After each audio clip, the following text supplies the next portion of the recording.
নোয়াখালী তো বিশ্বকাপের উন্মোদনা চলছে।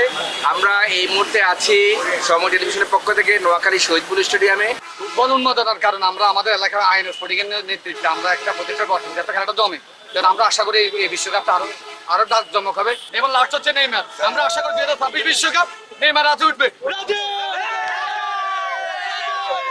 আগে এখানে আমাদের এই যে আউটডোর স্টেডিয়ামে এখানে অনেক বড় টিভি খেলা দেখাই, মোটামুটি একটা চিল হাওয়াই খেলা একটা লাগে।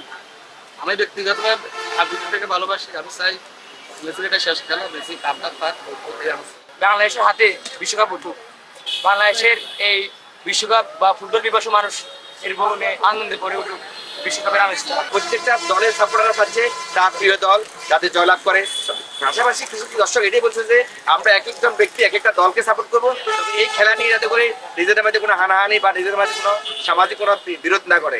এই ছিল নোয়াখালী শহীদপুর স্টেডিয়াম থেকে বিশ্বকাপ উন্মোদনা আমার কাছে সর্বশেষ খবর। সাইফুল্লাহ কামরুল, সময় সংবাদ।